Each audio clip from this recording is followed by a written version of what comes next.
ஆண்டவராக இயேசு கிறிஸ்துவின் நாமத்தில் என் அன்பின் வாழ்த்துக்கள். இந்த காலை வேளையில் நம்முடைய தியானத்திற்காக நாம் தெரிந்து கொள்கிற வேத வசனம் ஏசாயா தீர்க்கதரிசன புத்தகம் 41 அதிகாரம் 14 வசனம். பயப்படாதே, நான் உனக்கு துணை நிற்கிறேன் என்று கர்த்தரும் இஸ்ரவேலின் பரிசுத்தருமாகிய உன் மீட்பர் உரைக்கிறார். ஆண்டவர் இந்த வசனத்தில் நமக்கு கற்றுக் கொடுக்கிற ஒரு முக்கியமான காரியம். யாக்கோபு என்னும் சிறு பூச்சியே, இஸ்ரவேல் என்னும் சிறு கூட்டமே, யாக்கோபு என்னும் பூச்சியே, இஸ்ரவேல் என்னும் சிறு கூட்டமே, இதை பயப்படாதே, நான் உனக்கு துணை நிற்கிறேன் என்று இஸ்ரவேலின் பரிசுத்தரும் உன் மீட்பருமாகிய கர்த்தர் உரைக்கிறார். இந்த காலை வேளையில் நீ பயப்படாதே, நான் உனக்கு துணை நிற்கிறேன். இதுதான் இன்றைக்கு நாம் தியானிக்கிற கர்த்தருடைய தியானம். பயப்படாதே, நான் உனக்கு துணை நிற்கிறேன் என்று கர்த்தர் நம்மை பார்த்து சொல்லுகிறார். நம்முடைய மீட்பர் இஸ்ரவேலின் பரிசுத்தர் நம்மை பார்த்து சொல்லுகிறார். அப்ப தேவனாகிய கர்த்தர் நம்முடைய வாழ்க்கையில் கூட நிற்கும் பொழுது பயம் என்பது நமக்கு அகற்றப்படும். வராதென்று சொல்ல முடியாது, வரும், ஆனால் அகற்றப்படும். அதே போல துணை இல்லாமல், அதாவது எனக்கு யாரும் உதவி செய்ய ஆள் இல்லை என்று நாம் பல நேரங்களில் தவிப்பது உண்டு. ஆனால் உதவி செய்கிற கர்த்தர் நம்மோடு கூட இருக்கிறார். நீங்கள் பார்த்தீர்களே ஆனால் பேதுரு இரவெல்லாம் பிரயாசப்படுகிறார். வலையை வீசுகிறார், ஒரு மீன் அகப்படவில்லை. குப்பையும் பாசியும் அகப்பட்டிருக்கிறது. அவர் அந்த வலையை எடுத்து வந்து காலையில் அந்த கடலில் அலசி கொண்டிருக்கிறார். அவருக்கு யாரும் துணை செய்வாரில்லை. There is no one help to Pedro. Peter doesn't have a help from the people, from his companion. But he was still standing and cleaning the net. When Jesus came to that place, இயேசு அந்த இடத்திற்கு வந்த பொழுது பேதுருவை பார்க்கிறார். அவன் தனித்திருப்பதை கவனிக்கிறார். அவனுக்குள் ஏதோ ஒரு பயம் இருப்பதை அறிகிறார். அவனிடத்தில் வருகிறார். சைமன் பீட்டர், உன் படகை எனக்குத்தான். அவன் சொல்லுகிறான், தாராளமா எனக்கு துணை செய்ய, எனக்கு உதவி செய்ய, என்னோடு கூட பேச, எனக்கு ஒத்தாசையா இருக்க ஒருவரும் இல்லை. ஆனால் நீராவது என் படகை கேட்கிறீரே, வாரும், என் படகில் ஏறும். அவர் படகை ஏறின உடனே படகில் ஏறி அவர் தேவனுடைய ராஜ்யத்தை குறித்து பேச ஆரம்பித்தார். So many fishermen are there. They are dividing the catches. அவர்கள் பிடித்த மீன்களை பிரித்து கொண்டிருக்கிறார்கள். அவர்கள் பிடித்த மீன்களை விற்பதற்கு, வியாபாரத்திற்கு ஆயத்தப்படுத்தி கொண்டிருக்கிறார்கள். இந்த வலையெல்லாம் சுத்தம் பண்ணி கொண்டிருக்கிறார்கள். அங்கே ஒரு கூட்டம் இருக்கிறது. இயேசு அவர்கள் நடுவில் தேவனுடைய ராஜ்யத்தை குறித்து பிரசங்கிக்கிறார். Peter simply listening the word of God. பேதுரு தேவனுடைய வார்த்தையை பொறுமையாய் கேட்கிறார். அந்த வார்த்தை முடிந்த பின்பு பேதுருவின் சோகம் மாறவில்லை. He just heard the word of God. He believed in that word. So Jesus saw him, turned and saw him. இயேசு அவனை திரும்பி பார்க்கிறார். பேதுருகிட்ட சொல்றாரு, படகு கொஞ்சம் உள்ள தள்ளுப்பா. அவனுக்கு ஒரே உற்சாகம். அப்படியே உற்சாகத்துல சர்வ வல்லவரை தன் படகில் ஏற்றிருக்கிறோம் என்கிற மகிழ்ச்சியா என்னவென்று நமக்கு தெரியாது. ஆனால் ஒரு பெரிய உற்சாகம். அவன் படகை உள்ளே தள்ளுகிறான். படகு கொஞ்ச தூரம் உள்ளே போன உடனே பேதுருவை பார்க்கிறான். வலையை ஆழத்துல போடுப்பா. அவன் உடனே உற்சாகமாயிட்டான். டபுள் உற்சாகம். படகு உள்ள தள்ளும்போது இந்த உற்சாகத்தை விட இப்ப டபுள் ட்ரிபிள் உற்சாகம் வந்துருச்சு.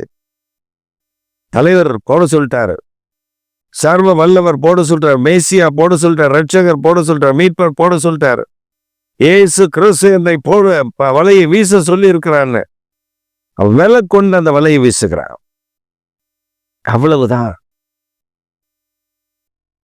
அந்த வலையை வீசி அவன் எப்பொழுதும் இழுப்பதை போல எடுத்தால் வரல, வலை வரல. இந்த மீனவர்களுக்கு ஒரு பழக்கம் இருக்கிறது. வலையை போட்டு எடுத்தால் வலை வரவில்லை என்றால் உடனே தண்ணீரில் குதித்து அந்த வலையை பார்ப்பார்கள். தண்ணீருக்குள் போய் அவர்கள் நீச்சல் அடிக்க தெரியும், மூழ்க தெரியும். அவர்கள் மூழ்கி போய் அந்த தண்ணீரில் இருக்கிற வலையை பார்ப்பார்கள். When Peter saw the net full of fish, he was filled with the joy. அவனுக்கு இருந்த மகிழ்ச்சிக்கு அளவே இல்லை, அளவே இல்லை. அவ்வளவு மகிழ்ச்சி. இப்ப அவன் கூப்பிடுறான், கரையில் இருக்கிற ஒரு படகை கூப்பிடுறான். அந்த படகும் வருகிறது, வேகமாக வருகிறது. 2 படகு சேர்த்து விட்டது. இப்போ அந்த மீனை அள்ளி படகில் போடுகிறார்கள். It fills 2 boats. 2 படகையும் அந்த மீன் நிரப்பி விட்டது.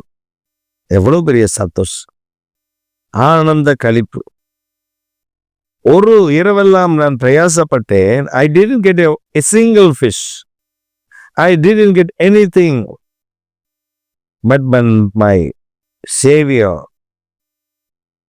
and the holy God, when Jesus came into my boat,